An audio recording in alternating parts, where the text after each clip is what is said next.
Bienvenue dans un voyage au cœur du steampunk. Cet univers fascinant où les engrenages rencontrent la vapeur et où l'imaginaire réinvente les limites de l'histoire et de la technologie.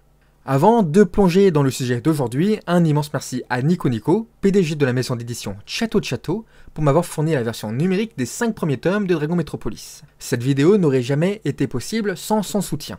Tant qu'on y est, abonnez-vous à la chaîne pour soutenir mon travail et ne rien manquer des explorations dans le monde des mangas et de la bande dessinée. Un petit clic pour vous, mais un grand pas pour la chaîne. Merci d'avance.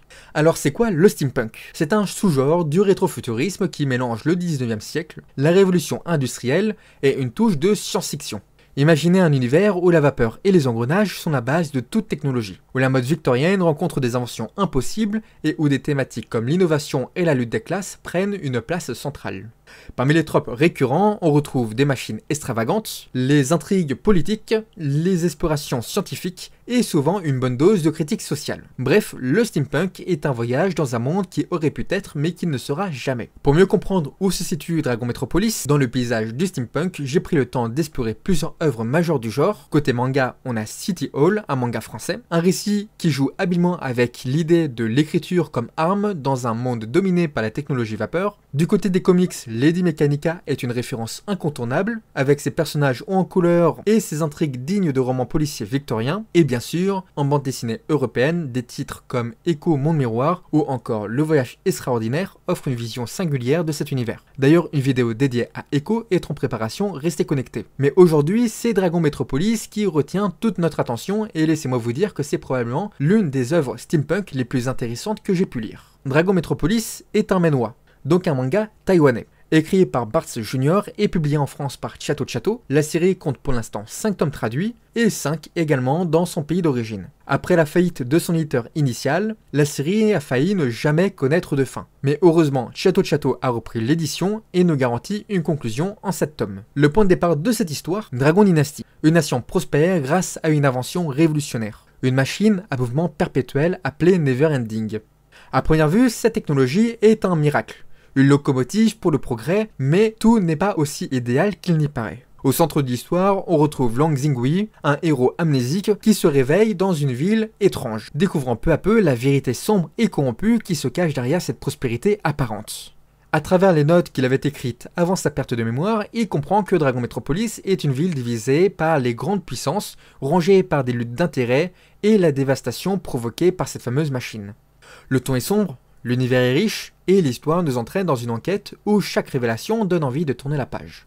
Ce qui rend Dragon Metropolis unique, c'est sa manière de combiner intrigue politique, exploration scientifique et drame personnel. La ville devient un personnage à part entière avec ses engrenages et son passé sombre qui suinte à chaque recoin. Le tout servi par un rythme parfaitement équilibré entre action, mystère et réflexion. Alors qu'est-ce qui fait de Dragon Metropolis une œuvre steampunk si marquante? Avant tout, sa capacité à réinventer les codes du genre, tout en les respectant. Dès les premiers tomes, le ton est donné. Une lutte des classes classique avec des antagonistes bourgeois avides de pouvoir, des dirigeables majestueux et des technologies mécaniques qui fascinent autant qu'elles effraient. Mais ce qui frappe immédiatement, c'est l'esthétique. Au lieu de la traditionnelle ambiance victorienne européenne, l'univers de Dragon Metropolis puise dans la richesse culturelle et visuelle chinoise. Ce choix audacieux apporte une fraîcheur incroyable et offre une nouvelle perspective sur le steampunk. Le premier tome est une véritable introduction immersive. On y découvre Dragon Dynasty, une société prospérant grâce à la technologie révolutionnaire de la machine Neverending, mais derrière cette façade de modernité se cache une obscurité grandissante. Ce volume pose les bases de l'univers tout en lançant une intrigue d'enquête captivante, certes brève mais efficace. On est directement happé par l'ambiance unique et l'esthétique travaillée. Le second tome, quant à lui, approfondit l'intrigue. On plonge dans une enquête fascinante autour des veines du dragon, un projet visant à rivaliser la technologie Neverending. Les luttes de pouvoir et les enjeux de modernisation prennent une place centrale. Ce tome brille également par son rythme impeccable et une introduction de figures clés comme un industriel influent prêt à tout pour mener son projet et une mystérieuse fonctionnaire, Xiao Xexi, qui semble en savoir bien plus qu'elle ne laisse l'entendre. À ce stade, Dragon Metropolis montre qu'il ne s'agit pas juste d'une belle œuvre visuelle, mais d'un récit avec une vraie thématique et une profondeur narrative impressionnante. Le troisième tome ralentit légèrement le rythme au départ, en mettant davantage l'action sur l'introduction de nouveaux éléments et sur le développement des personnages. Cela peut désarçonner un peu après 2 tomes très dynamiques, mais cette pause est nécessaire pour préparer la suite. Et quelle suite! La deuxième partie de ce volume relance l'histoire avec une intensité renouvelée, notamment grâce à l'apparition de la famille Excalibur, un élément clé dans l'intrigue qui apporte son lot de mystères et de révélations. C'est également dans ce tome que les designs des personnages atteignent un nouveau sommet, notamment avec la majesté dont l'apparence est simplement fascinante. Malgré quelques lenteurs initiales, on reste captivé par l'univers et les intrigues qui continuent à s'étoffer.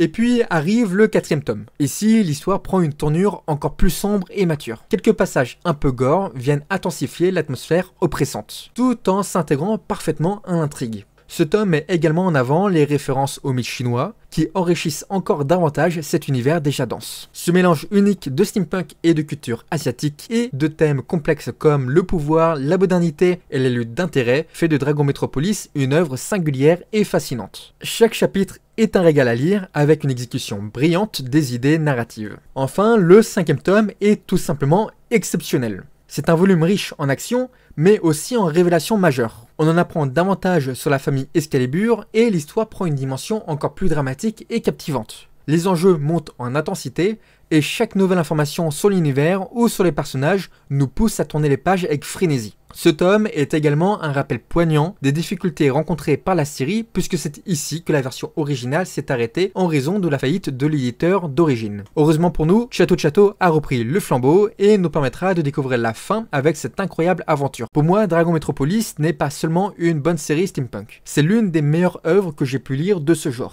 Pour conclure, Dragon Metropolis est une œuvre unique, qui allie à merveille l'esthétique steampunk, les intrigues captivantes et une profondeur narrative impressionnante. Elle ne se contente pas de respecter les codes du genre, elle les réinvente à travers des perspectives asiatiques. Que vous soyez fan de steampunk ou simplement à la recherche d'une série riche et originale, je ne peux que vous recommander cette pépite publiée chez Château de Château. Merci d'avoir regardé cette vidéo, si vous avez aimé, pensez au pouce bleu et à vous abonner pour soutenir la chaîne. Et surtout, dites-moi en commentaire ce que vous pensez de l'univers steampunk et de Dragon Metropolis. Le lien pour commander les tomes est en description, n'hésitez pas à aller jeter un coup d'œil. Quant à moi, je vous dis à très bientôt pour de nouvelles vidéos.